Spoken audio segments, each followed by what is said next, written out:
Eu serei pai de multidão. Juízes, dentro dessa nossa meditação, estamos falando sobre Gideão, nesse exato momento. A vida de Gideão,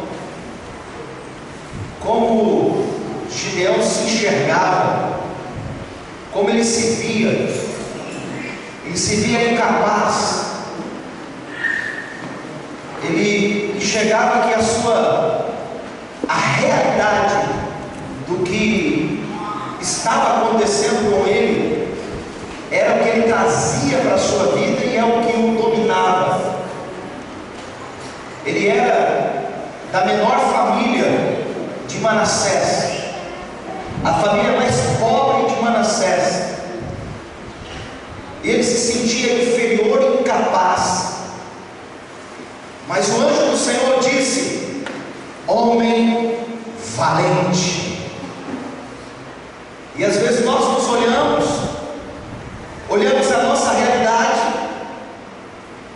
e a gente não vê saída, a gente não vê alternativa, porque estamos olhando para a nossa realidade. Mas a Bíblia diz que nós não podemos ver as coisas com a ótica humana, não podemos olhar apenas para a realidade, não podemos viver de acordo com o que vemos, mas nós temos que viver de acordo com o que cremos. Isso é loucura para o mundo, isso é loucura, e Deus pega as coisas loucas deste mundo para confundir as coisas sábias deste mundo. Nós estamos refletindo sobre isso, os valores humanos e os valores que são para Deus. É a nossa meditação. Nós estamos falando sobre o homem que Deus usa. O homem que Deus usa é o homem fraco diante de uma sociedade, diante dessa cultura. Esse é o homem que Deus usa. Essa sociedade quer os homens fortes, os homens ricos, os intelectuais, os filósofos, os fortes diante dessa cultura, diante deste mundo. E Deus quer as coisas desprezíveis aos olhos deste mundo para confundir este mundo. Esse é o nosso Deus. Então Deus olha para você e Deus não vê os seus conflitos mentais, as suas dificuldades, os seus problemas financeiros, os seus problemas familiares. Deus não vê isso. Quando Deus olha para você, Ele não vê apenas uma semente, mas Ele vê o resultado da semente. Quando Deus olha para você, Deus vê o potencial em você, a capacidade dentro de você, que você ainda não descobriu, que você ainda não sabe, mas está aí, está dentro de você. Nessa noite, Juízes capítulo 6, nós falamos da aliança de Deus, quando Deus chama Gideão. O povo precisa de um líder, o povo precisa de um libertador, porque eles quebraram a aliança. E Deus levanta um homem menor, de uma tribo insignificante diante das outras 11 tribos. Levanta alguém da tribo inferior, da família mais inferior, e a pessoa que se sentia menos capaz. Esse homem chama Gideão. E o interessante é que tem um marco na vida desse homem, no versículo 25. Naquela mesma noite lhe disse o Senhor já tinha chamado Gideão, nós refletimos isso semana passada. Naquela mesma noite disse-lhe o Senhor, Juízes 6, 25: toma um boi que pertence a teu pai, a saber, o segundo boi de 7 anos, e derruba o altar de Baal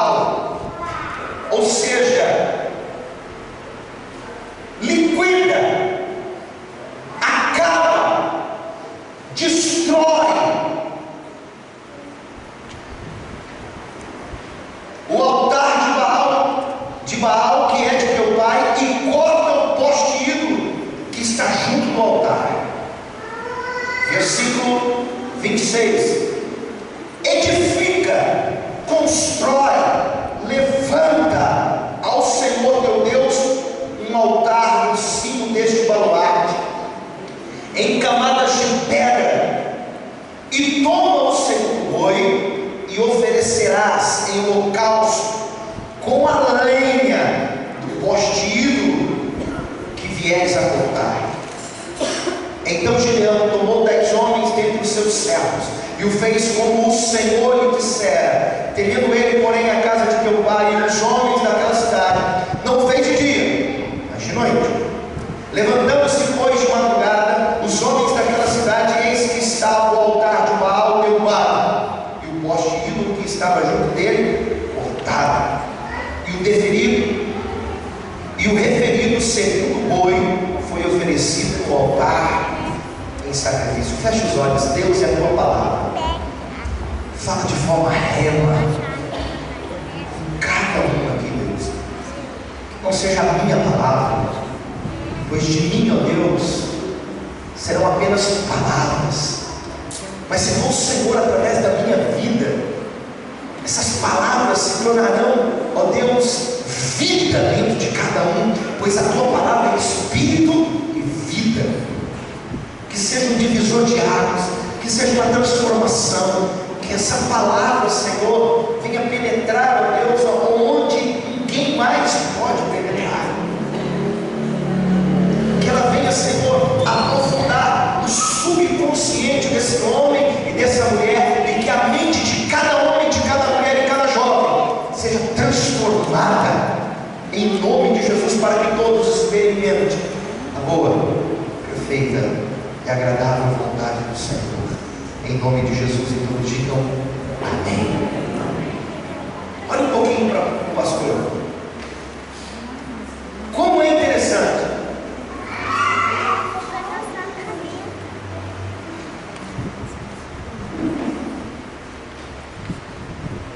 O Senhor disse para Gideão: você vai quebrar o altar de Baal, vai pegar o segundo boi do seu pai, vai fazer um altar de pedra, e você vai pegar a lenha que foi construído o altar de Baal, e vai meter fogo nessa lenha, e vai oferecer para mim em holocausto.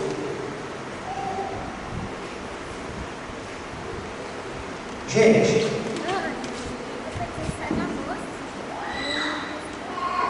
isso para você, evita subir tomar água, evita ir ao banheiro, evita, só se realmente for caso de extrema, priorizar o que Deus quer falar com cada um de nós. Quando você levanta do teu lugar, você não apenas está tirando a sua própria atenção, mas a atenção daqueles que vieram também para ouvir a palavra.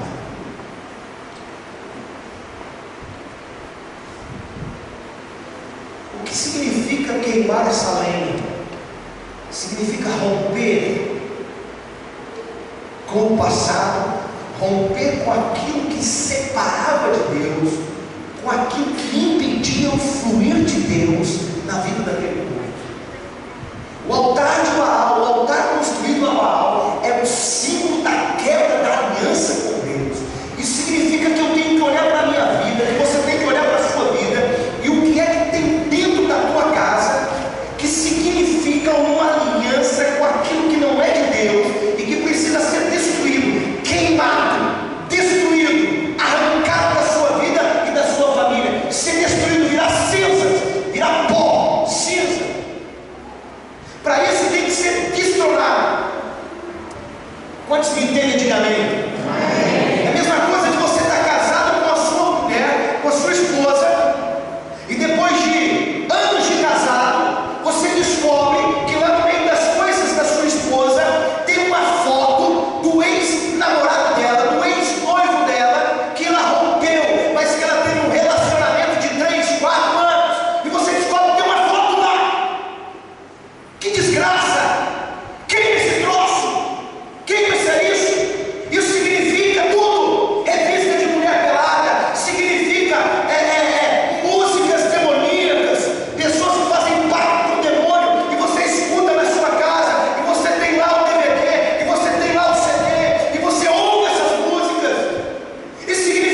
te leva ao passado, e você se delicia com as coisas que ficaram para trás.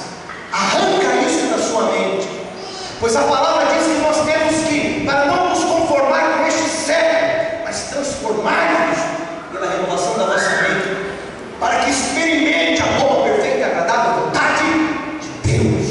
Quantos me entendem? Diga amém. Qual seria a tua atitude dentro de um extremo que eu usei aqui, falando principalmente de um homem que é machista e orgulhoso nessa área? Você é casado, 7 anos de casado, de repente nas suas coisas, uma coisa, numa caixa, uma foto do dito cujo ela era mais bonita que você, tinha mais dinheiro que você. Sai para lá, rompe com o passado, rompe com aquilo que significa passado, rompe com aquilo que significa isso é Baal na nossa vida, isso impede o agir de Deus. Deus não gosta disso. A palavra de Deus diz que o Espírito tem ciúmes de você. Ídolo não é apenas uma imagem de escultura.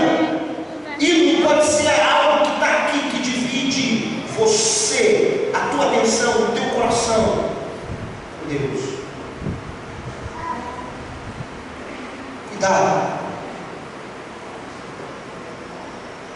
porque pode ser algo, uma imagem de escultura, mas também pode ser uma pessoa, um relacionamento. O que vem à frente? O filho, a filha, o marido, ou a esposa.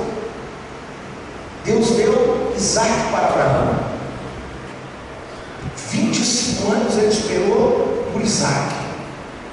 E de repente Deus olha e vê o coração de Abraão inclinado mais para Isaac do que para o próprio Senhor. Isso significa, sabe o quê? Quais são as minhas prioridades? O que eu priorizo? O que eu dou valor? Eu posso priorizar e valorizar muitas coisas, mas a Bíblia diz: ame ao Senhor de todo o teu coração, com toda a tua força, com todo o teu intelecto. Isso é o primeiro mandamento. Ame ao Senhor. Deus fala: Abraão, está na hora da gente fazer um teste. Então teu filho. Isso fez com que Abraão caísse em si.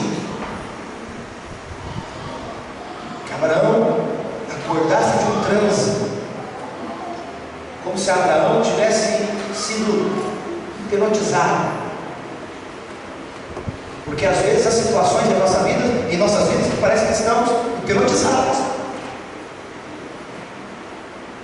Hipnotizados pelo relacionamento, principalmente quem namora. Esquece do pai, esquece da mãe, coloca o namorado em primeiro lugar, coloca a namorada em primeiro lugar, esquece dos irmãos. Estou amando. Vai.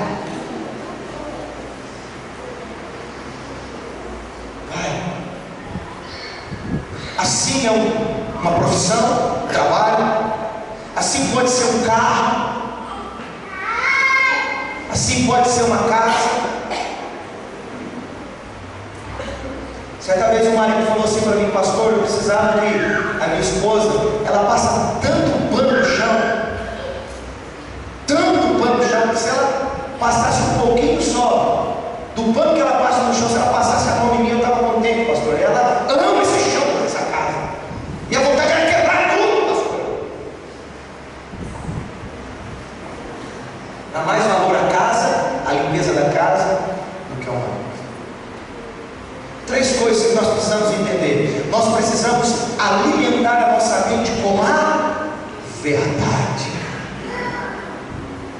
Quando temos essas atitudes que eu acabei de falar, estamos alienados.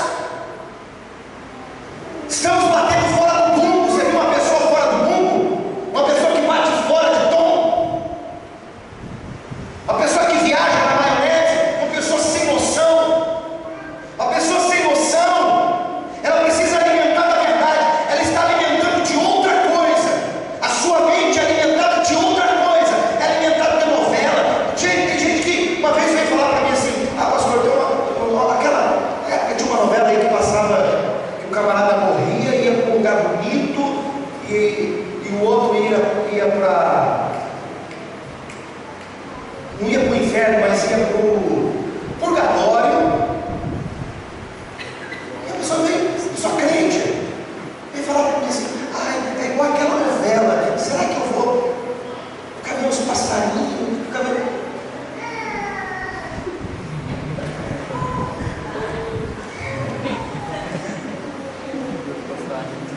A mente está alimentada com novela.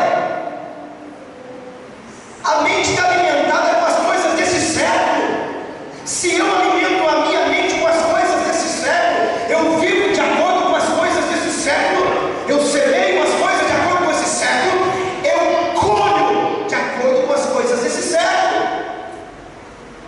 Se eu vivo pela espada, eu morrerei pela espada. Se eu vivo de acordo com a palavra, com a verdade, eu recebo de acordo com a palavra, de acordo com a verdade. Quantos me entendem? Diga amém. Abra sua Bíblia em Mateus capítulo 4, de versículo 4. Diga comigo: eu preciso alimentar a minha mente com a verdade. E como que eu alimento a minha mente com a verdade? Jesus diz em Mateus 4:4: nem só de pão viverá o homem. Ele diz isso para Satanás. Satanás está confrontando o Cristo, o Messias. Ele confronta a palavra, ele confronta o verbo. Ele quer vencer o verbo com a palavra. Então Jesus, o verbo vivo, que desceu do céu, que veio em carne, olha para Satanás e diz: nem só de pão viverá o homem, mas de toda a palavra que sai da boca de Deus. Como que eu alimento a minha mente com a verdade? Através da leitura. Por isso eu volto a falar da leitura bíblica. Você tem lido a Bíblia, meu irmão? Amém. Você tem acompanhado isso aqui? Amém, Deus. Glória a Deus. Porque se você não está acompanhando isso daqui, você não escuta.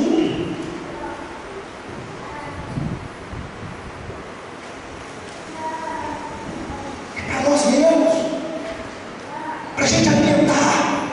Assim como o físico precisa de alimento, de proteína, de carboidrato e tantas outras coisas que eu não vou saber falar o nome aqui, o corpo precisa disso. O teu espírito também precisa de proteína, de carboidrato. O teu espírito precisa de mansidão, de domínio próprio. Você precisa manifestar os frutos do Espírito. Mas de que maneira você manifesta os frutos do Espírito? Você nunca manifestará os frutos do Espírito se você não ler a palavra. Porque conhecer é uma coisa, praticar é outra. Não adianta eu ter conhecimento, não adianta eu dizer que amo minha esposa e eu ser um cavalo com ela, ser um estúpido com ela. Palavras e ações e atitudes é uma distância muito longe uma da outra. Pelo contrário, as minhas atitudes pode dizer que eu sou um mentiroso. Quantos me entendem? Diga amém.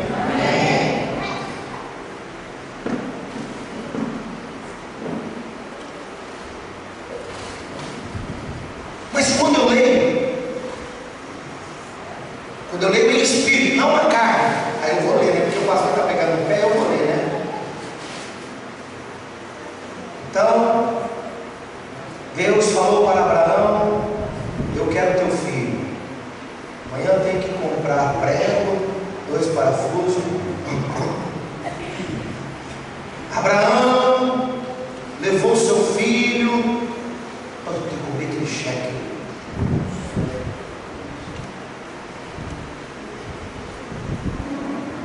Não adianta nada. Não adianta nada.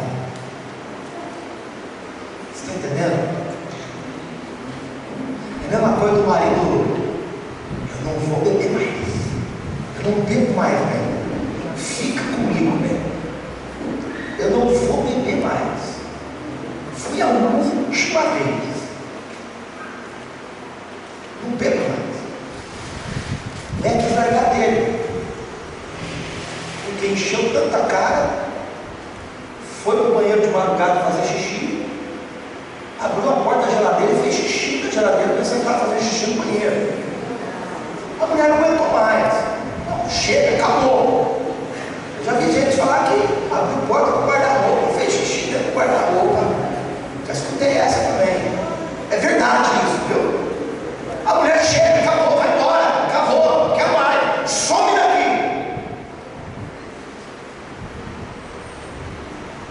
Não, bem, não vou beber mais. Acabou, foi a última vez, me perdoa. Não vou beber mais. Passa 3 dias. Eu não vou imitar aqui, porque você já viu como é que é? Camarada encharca o caneco.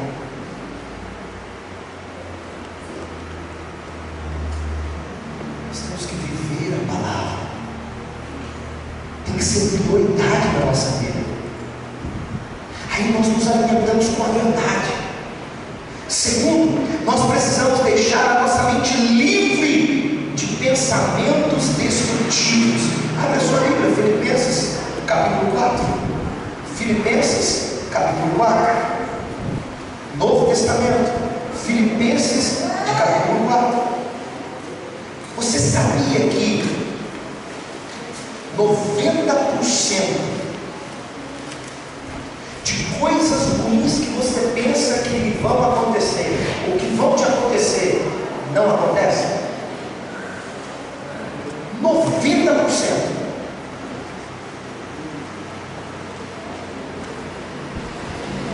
E os 10% que acontecem com você, esses 90% que nós estamos falando aqui, os 10% que sobram, você tem controle pelo menos de 8%. Porque 8% são as decisões que você toma durante o dia. Apenas 2% você não tem controle sobre isso. Um carro que te deu uma fechada, alguma coisa, um cara que freou com tudo na sua frente, não deu tempo de você frear.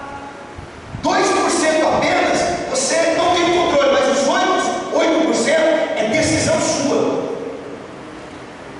Então a nossa mente é um campo de batalha, porque a nossa mente, ela nos controla. A sua mente te controla, a minha mente me controla. Então o que eu alimento a minha mente me controla. Então eu sou o que eu como. O meu físico é o resultado da alimentação que eu como.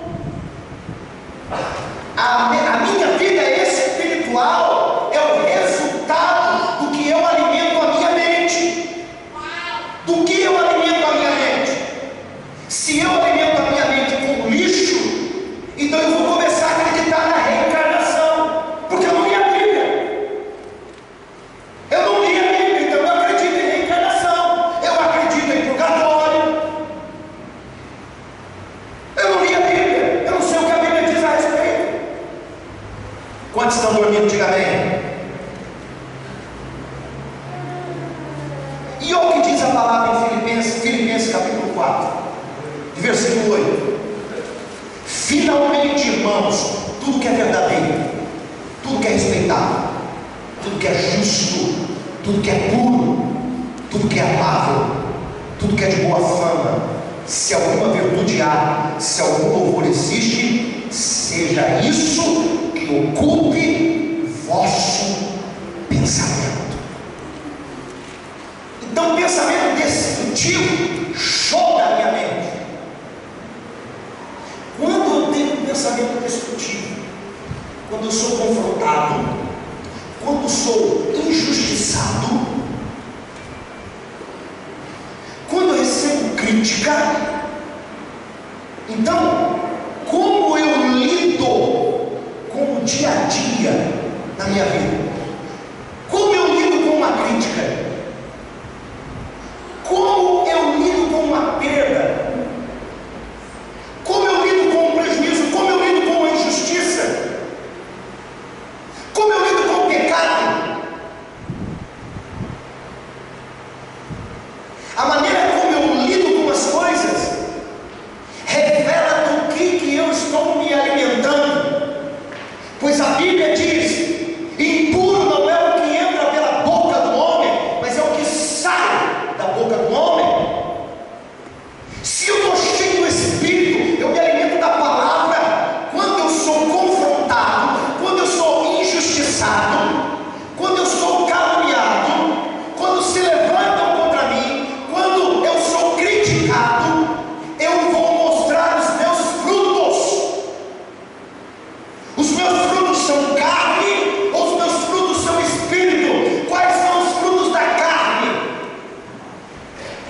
brigar.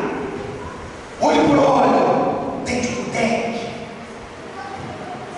Bateu, levou. Não vai ficar assim, não. Eu vou me vingar. Pode não falar. Mas é aqui. Tudo bem.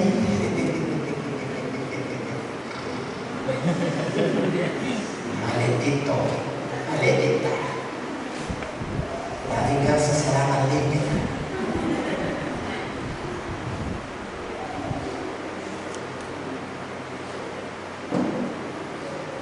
Se eu estou cheio da palavra, se eu me alimentei da palavra, a palavra está em mim, eu estou na palavra, então eu vou exalar os frutos do Espírito. Difícil é, não estou falando que é fácil não. Domínio próprio, amor, mansidão, longanimidade, benignidade, bondade. Sobre essas coisas não há lei. Sabe por quê? Quem peleja por você é Deus. Você não precisa mexer pauzinhos para arrumar o teu lado. Seja fiel a Deus e Deus vai mudar o que precisa mudar, quebrantar o coração de quem precisa quebrantar, fazer o que precisa fazer, porque é Deus que dirige a sua vida, não é você, não é do seu jeito. Quantos me entendem, diga amém. Então, tudo que é puro, tudo que é amável, tudo que é de boa fama, se algum louvor existe, seja isso que ocupe o meu pensamento.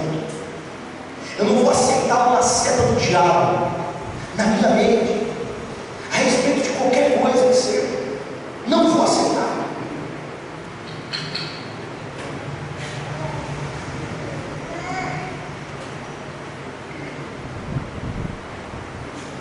O diabo, ele nos dá sugestões. O maior ilusionista de todos os tempos se chama Satanás. Satanás. Alguém, eu não lembro quem, estava contando para mim, cai bem agora dentro do que nós estamos falando, sobre o ilusionista Satanás, que ele pega uma mentira e faz aquilo transformar a verdade na nossa mente. Ele pega um fato, ele te mostra um ângulo, o ângulo que interessa a ele, que vai mexer com você, porque ele sabe a sua fraqueza, as suas tendências, e ele trabalhou dessa forma. Foi num filme, mas cai bem, num homem ciumento, que estava de casamento marcado com uma moça que ele amava. E de repente ele acha uma agenda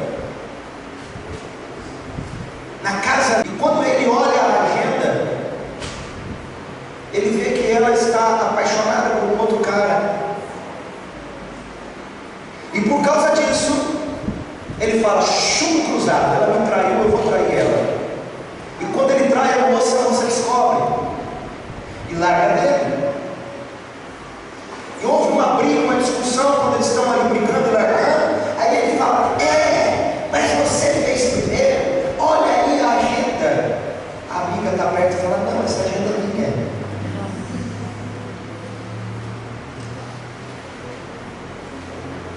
O maior ilusionista de todos os tempos.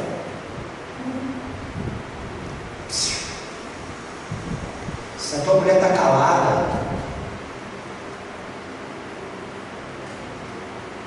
ela pode estar passando por algum problema. Isso não significa que ela não te ama, que ela não te quer.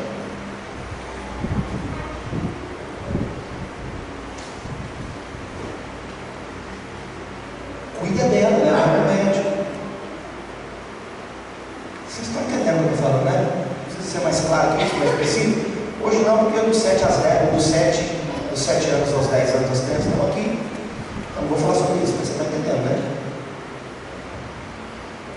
Se o teu marido está caladão, não está de muita prosa,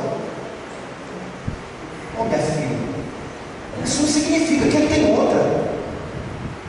Ou outro, né? Porque hoje em dia o negócio está. hoje está feio o negócio.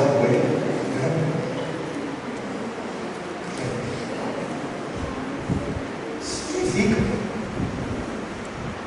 Pode ser que ele esteja passando por algum problema. Mas qual é a primeira seta do diabo na sua mente? Ele tem outra. Qual a primeira seta na mente de uma mulher, de um homem, da mulher? Ele tem outra. Do homem, ela tem outra. Ela não me ama mais. E se você não trata, não rejeita esse tipo de pensamento destrutivo, destruidor, você trata a tua esposa, você trata o teu marido como se realmente ele não te amasse, como se realmente ela tivesse outro e que ele tivesse outra.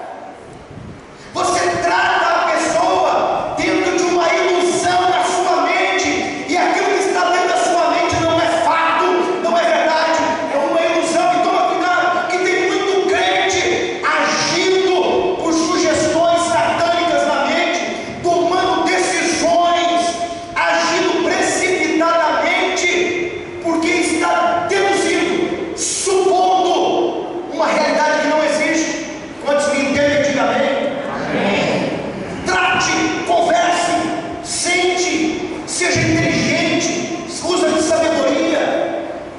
Entenda que o diabo, nosso adversário, anda ao nosso derredor procurando quem possa destruir. E se a sua mente está vazia, está oca, a sua mente é manipulada por Satanás, pois ele manipula. Ele manipula. A palavra de Deus diz que Satanás, ele usou da natureza para destruir 10 filhos de Jó. O vento bateu naquela casa, Deus permitiu, veio aquela casa em ruínas. Satanás tem domínio sobre parte da natureza. A Bíblia também diz que parte da riqueza de Jó foi destruída por Satanás.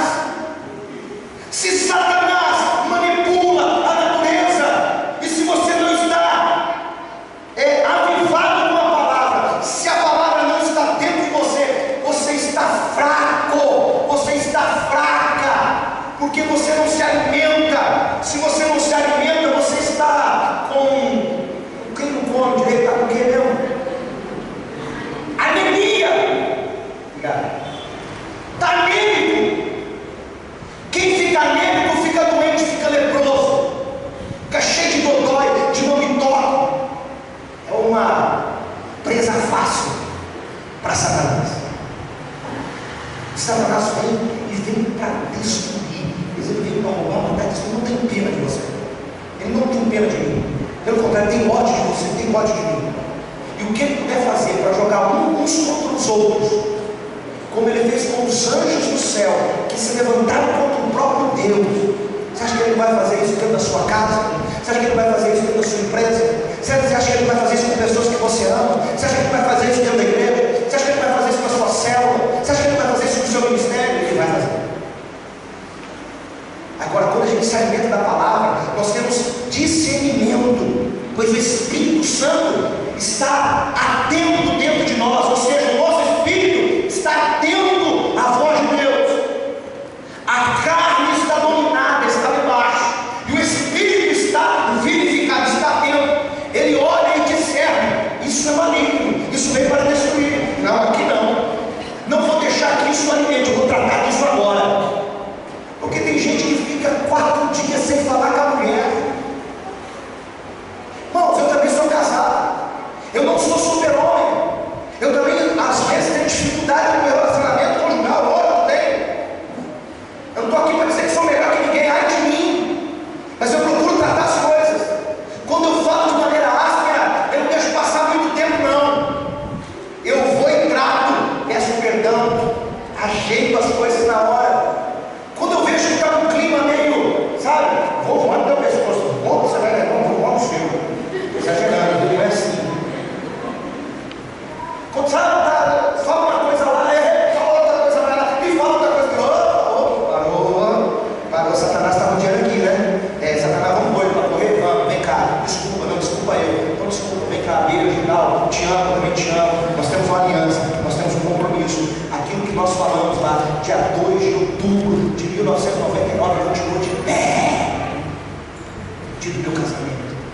nós nos aliançamos. Quantos me entendem, diga amém. Mudar a forma de pensar, trocar a forma de pensar, porque sabe o que? O nosso ego não aceita perder uma discussão, o nosso ego não aceita ser humilhado, o nosso ego não aceita a gente ficar por baixo, a gente quer ficar por cima, a gente quer falar mais alto, a gente quer brincar, a gente quer provar que a gente está certo, mas a Bíblia fala ao contrário, que os humilhados serão exaltados. Abra mão, fica calado, não provoca também sair batendo porta, fazendo cara de santo, de santa, não, para com isso, aí não tem um canto orar e fala, Deus, eu não aceito Satanás, vou mudar a minha casa, traz destruição na minha casa. Isso que Deus quer de você, é isso que Deus quer de mim.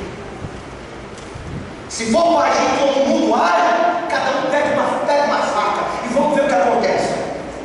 Aí eu não posso você na faca, marido, mas eu tenho os meus irmãos, chama aquela corja lá, é assim que funciona. Aí os irmãos, aí você tem irmão, eu também tenho irmão, chama o mano lá, vai converter. Eu estou falando coisas extremas, mas eram umas coisas pequenas, você tem o Espírito Santo e ele está trazendo uma realidade, ou seja, ele está falando com você dentro da sua realidade. Quantos me entendem, diga amém.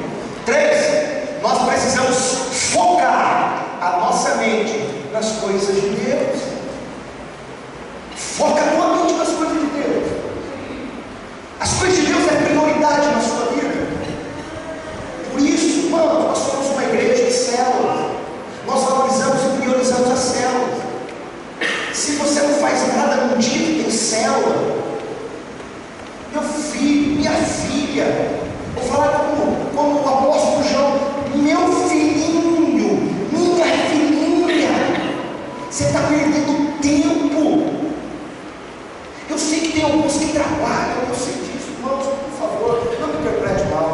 Estou falando com aqueles que não estão estudando, não estão trabalhando, não estão fazendo nada, que poderiam estar, sabe, ajudando uma célula, pessoa tão capacitada, podia estar liderando uma célula, edificando pessoas na célula, compartilhando sua experiência de vida numa célula próxima da sua casa, podia estar envolvida com a igreja, não se envolve, está enterrando talento.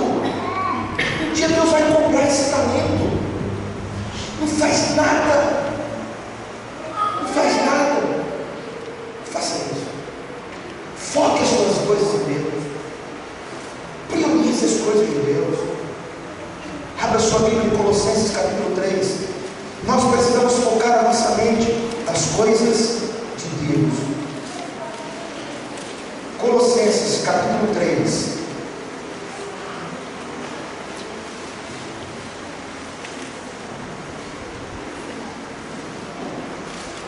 Colossenses capítulo 3. Quem achou de graças a Deus? Graças a Deus. Essa hora passa, gente. Versículo de número 2. Pense nas coisas lá do alto, não nas coisas que são aqui na terra, porque você morreu e a sua vida está oculta juntamente com Cristo em Deus. Amém? Amém. Nós morremos para este mundo, não pensamos como este mundo, focamos em Deus,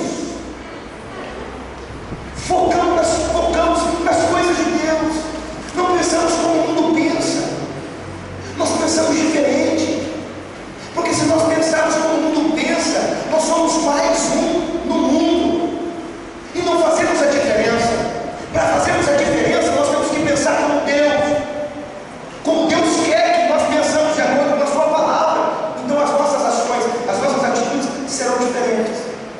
A nossa atitude é diferente no trânsito, a nossa atitude é diferente em casa, a nossa atitude é diferente com os filhos, a nossa atitude é completamente diferente, pois as nossas atitudes são iguais às atitudes de Cristo. Sabe a atitude de Cristo que mais me chama a atenção? Que Cristo sabia quem era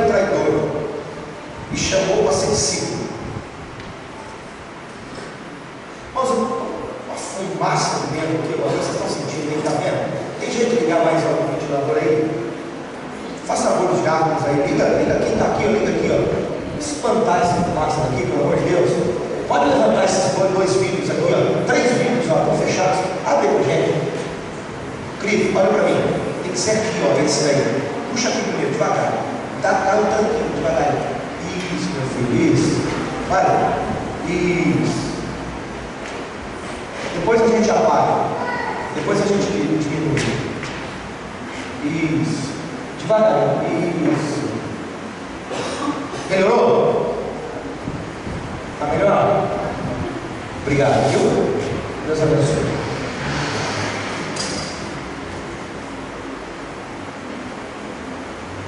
Nós temos que agir como Cristo, com a mentalidade de Cristo, pois nós temos a mente de Cristo.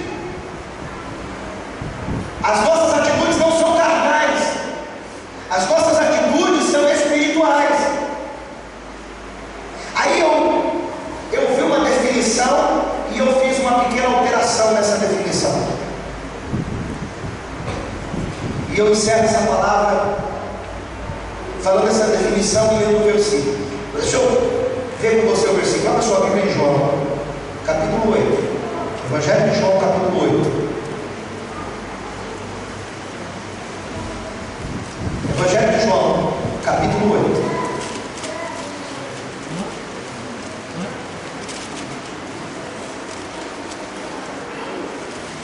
Gideão, para não fugir do texto que nós iniciamos a palavra, creu no que Deus disse, e Deus permitiu ele levantar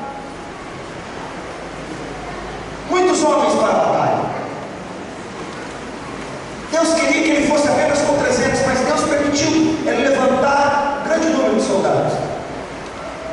Depois Deus falou assim: apenas 300, Gideão. E ó, tem uma coisa, Gideão, você vai com 300, só porque tem que tocar a trombeta em vários lugares, mas quem vai desembanhar essa espada, porque essa peleja é minha, essa peleja não é tua. Então por que Deus levantou Gideão? Nós não precisávamos. Deus faz coisas que nós não entendemos, não compreendemos. O que Deus quer de você, o que Deus quer de mim, sabe o que é? Confiança, fé na sua palavra, que Ele faz. É Ele que faz. Ele usa as suas maneiras, as suas formas, mas Ele faz. E a Bíblia diz em João, Evangelho de João, capítulo 8, de versículo 31. Evangelho de João, capítulo 8, de versículo 31, ele diz assim: disse pois Jesus aos judeus que haviam crido nele: se vós permanecerdes na minha palavra, sois verdadeiramente meus discípulos. Olha um pouquinho para mim. Eu não quero ser multidão, porque multidão só quer milagre e depois cai fora. Eu não quero ser seguidor, porque seguidor, quando vem o dia da dificuldade, ele abandona e cai fora. Eu quero ser discípulo. E todo aquele que quer ser discípulo, ele vai ser experimentado. Gideão foi experimentado. Vai lá agora, eu quero ser como boi. Destrói a casa de Baal, pega a madeira e traz aqui e queima. Sadraque, Mesaque e Abednego, mantenha firme. Vai entrar na fornalha e não entra. Daniel, vai entrar na cova dos leões, então vai. Discípulo, todo discípulo, todos nós passamos por lutas e provações. Somos aprovados ou reprovados, mas todos nós passamos. Não se engane, não se engane.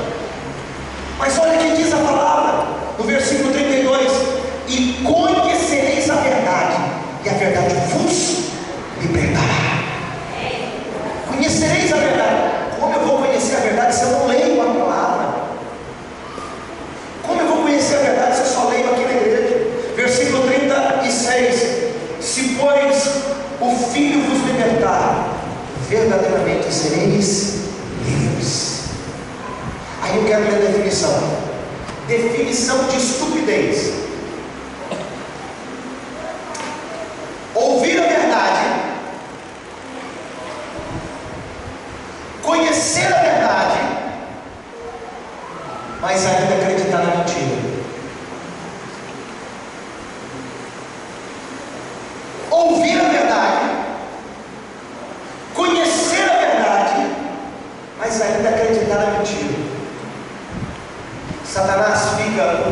inteiro jogando mentiras na sua mente a respeito de quem você é, a respeito do teu casamento, a respeito do teu chamado, a respeito da tua célula, a respeito do teu pastor, a respeito da tua igreja, a respeito da tua cidade, a respeito do teu casamento, a respeito da faculdade que você está fazendo. Ele coloca dúvidas o dia inteiro, o dia inteiro, o dia inteiro, o dia inteiro. E o que acontece com isso quando você vai alimentando isso dentro de você? As suas ações e as suas atitudes é de acordo com os teus pensamentos, porque eles dominam você. Então você é o que é, está onde está, por causa dos pensamentos dominantes da sua mente. Pois os pensamentos dominantes da sua mente te controlam, eles te controlam. Se você é rabugento, rabugenta, nervosinho e nervosinha, é porque as tuas emoções te controlam. O Espírito Santo não te controla, pois o Espírito Santo é cavalheiro. Ele fala com você mansamente. Você não pode agir assim. Mas quando você é criticada, pisa no teu calo, você logo, como um ouriço, coloca os espinhos para fora.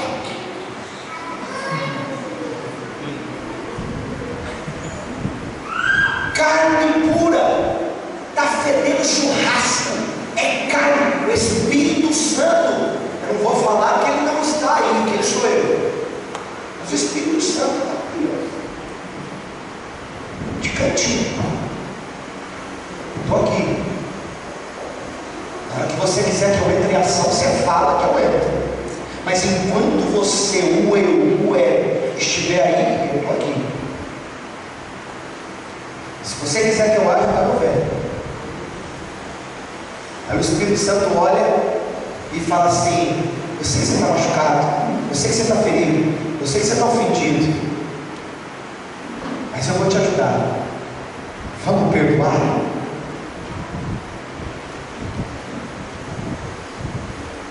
Porque a palavra diz que eu tenho que perdoar 70 vezes 7.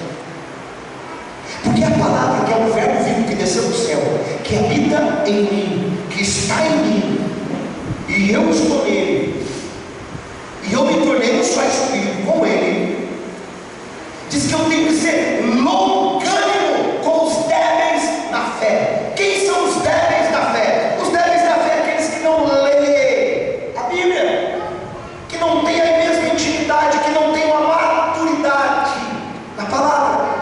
E eu tenho que ser o que com ele? Longânimo. Eu tenho que ser o que com ela? Paciente. É a cultura de Deus, do reino de Deus. Quantos me entendem? Diga pastor, o senhor está pregando uma utopia. Não, não é uma utopia. Estou pregando a palavra de Deus. Pois a Bíblia diz que aquele que odeia o seu irmão é homicida.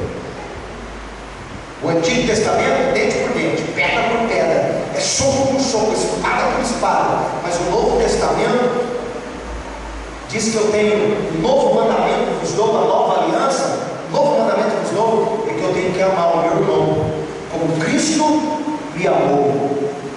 Eu era digno de ir para o inferno, mas ele me amou, deu a sua própria vida por mim. Então reflita, nós estamos no caminho ou estamos longe do caminho? Então reflita a terceira coisa: você está disposto a esse caminho? Estamos no caminho ou não estamos no caminho? Estamos dispostos a percorrer esse caminho, a trilhar esse caminho? Esse é o caminho da cruz. Pois aquele que quer ser meu discípulo, ele vai perder a sua própria vida, ele vai tomar a cruz e vai me seguir. Pois aquele que me ama, ele segue os meus mandamentos. É o que diz a palavra. Hoje é ceia, vou te trazer à memória o que Cristo fez por mim, o que Cristo fez por você.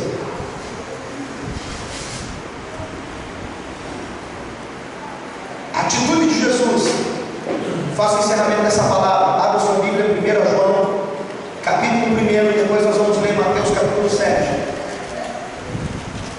O caminho de Jesus.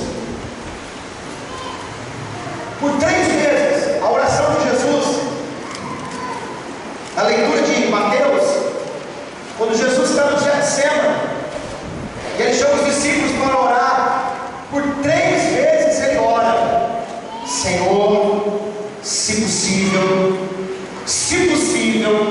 afasta esse cálice de mim, pois eu não quero passar pela cruz. Em outras palavras, eu não quero passar por esse sofrimento. O maior sofrimento não era a coroa de espinhos, não era as chibatadas. O pior sofrimento era o momento da crucificação, onde todo o pecado do mundo estava sobre os ombros de Jesus, e Deus, naquele exato momento, não está com ele. Esse é o sofrimento de Jesus. Mas Jesus fala por 3 vezes. Eu não estou dizendo que é fácil, eu não estou dizendo que a gente tem que, não, estou aqui, faz o que quer. Eu sei que é difícil, mas você tem que ser assim. Senhor, eu sei que é difícil, mas eu quero a tua vontade, não a minha. Sabe por quê?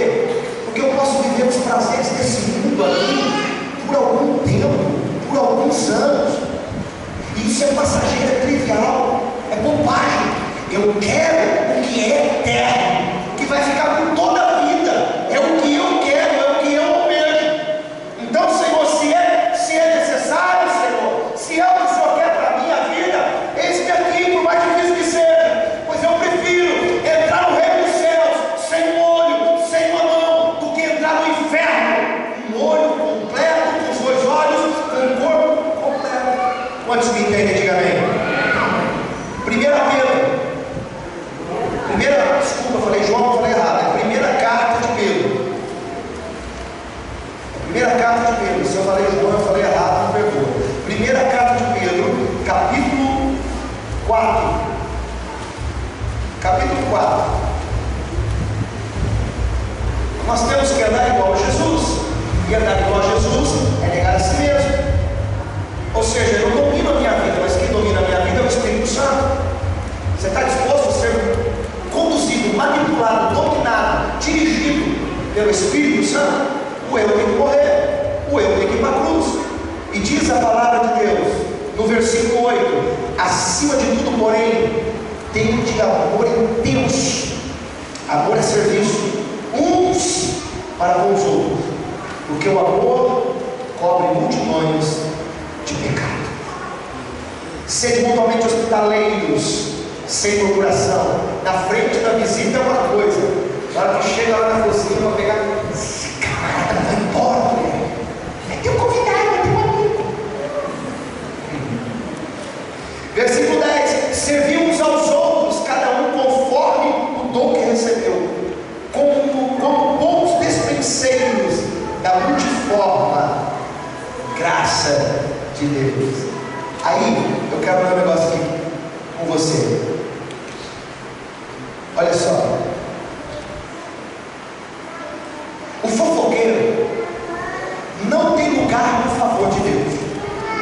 Se você sabe alguma coisa que possa vir a obstruir ou ferir a reputação de um dos filhos de Deus, enterre para sempre. Busque um pequeno jardim atrás da sua casa, um lugarzinho, alguma parte, e quando alguém se aproximar de você com alguma história, maledicência, ou seja, de fofoca, leve até ali e a sepulte, dizendo: aqui jaz em paz a história sobre o meu irmão. Deus tomará conta daquela história, porque Mateus 7,2 diz: com o critério com que julgares, sereis julgados. Olha que interessante. Se quer que Deus seja bondoso com você, terá também que ser bondoso com os seus outros filhos. Você dirá: mas isso não é graça. Bem, agora entendemos o que é graça. Bem, graça é que fez você entrar no reino de Deus. Isso é graça, eu falo para não merecido.